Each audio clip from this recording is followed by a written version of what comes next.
America के bomber तैयारों ने आज कार्रवाई। अमेरिका का B-52 जो है उस बॉम्बर ने पूरे के पूरे अफगानिस्तान के अंदर तबाही मचा दी है, जिसके नतीजे में तकरीबन 1000 के करीब अफगानिस्तान के जंगजू जो हैं तालिबानों के, वो हलाक होने की इतलात आ रही है। आपको ये भी बता दें कि अमेरिका ने अनफिनिश्ड बिजनेस जो है वो अफगानिस्तान का छोड़ा है। अमेरिका की ये तारीख रही है कि अमेरिका ने जो भी जंग छेड़ी है उसको खत्म नहीं किया। वियतनाम की जंग हो, इसके अलावा दीगर ममालिक की जंग हो, अब अफगानिस्तान की जंग आपके सामने है, तो इसने जंग को पूरा नहीं। अब अमेरिका के पास हथियार बहुत ज्यादा है अफगानिस्तान के अंदर और वो इतने हथियार वापस नहीं लेके जा सकते। तो उसका ये मानना है कि ये हथियार तालिबानों के ऊपर इस्तेमाल करके वो खाली हाथ यहाँ से चला जाए। बड़े आसान अल्फाज में मैं आपको ये बता रहा हूँ कि अमेरिका के पास जो हथियार अब बच गए हैं वो तालिबानों के ऊपर उसका बेदरेग इस्तेमाल किया जा रहा है और हेरात के अंदर किया जा रहा है। लेकिन हम दूसरी तरफ बात करें तालिबानों की, तो तालिबान भी पेशकदमी करते हुए जा रहे हैं। इन्होंने हेरात के दो अहम जगहों को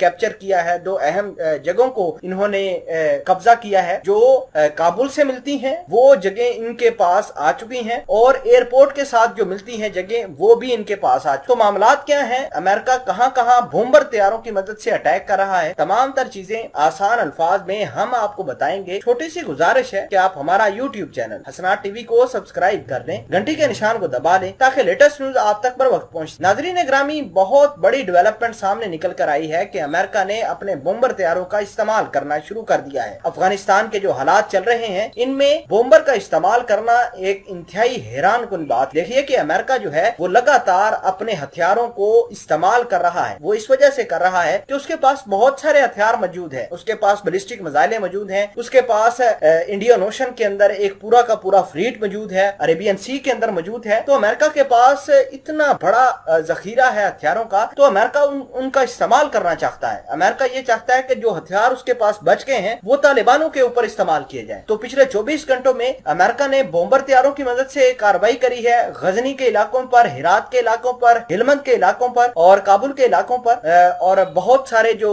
अड्डे थे तालिबानों के वो पूरे के पूरे बर्बाद हुए हैं। और आपको ये भी बता दें कि अफगानिस्तान की जो फोर्स है, एयर फोर्स, उसने भी कार्रवाई की है अपने A-24 फाइटर जेटों की मदद से। अगर बात करें भारत की, तो भारत ने हेरात के अंदर अपने हेलीकॉप्टरों की मदद से कार्रवाई। तो ये सारी कुल मिलाकर अगर बात करें तो 1000 के करीब तालिबानों के जंगजू मारे जा चुके हैं आज की डेट के अंदर। आपको ये भी बता दें कि तालिबान जो है वो पीछे नहीं हटे। और दूसरी जानब हमें अफगानिस्तान की जो फौज है वो भी ये कहना पड़ेगा कि देखिए कि वो भी पीछे नहीं हटे, क्योंकि तालिबान जो है वो इतनी अग्रेसिव तरीके से लड़ाई कर रहे हैं अफगानिस्तान के अंदर। अगर कोई और होता तो वो छोड़कर भाग जाता। अब अफगानिस्तान के अंदर से ही आवाजें आ रही हैं कि पाकिस्तान की ISI जो है वो अफगानिस्तान के तालिबानों को सपोर्ट कर रही है। तो देखिए, हम पहले भी बता चुके हैं कि तालिबानों के साथ पाकिस्तान की गवर्नमेंट का कोई लिंक नहीं है। हाँ, हमें उन्होंने पीस प्रोसेस का हिस्सा बनाया था, हमने मदद करी और सारी दुनिया ने देखा कि पाकिस्तान ने मदद करी थी। और इसका मतलब यह नहीं कि वायरस जो अफगानिस्तान के अंदर हो रहा है उसके जिम्मेदार पाकिस्तानी।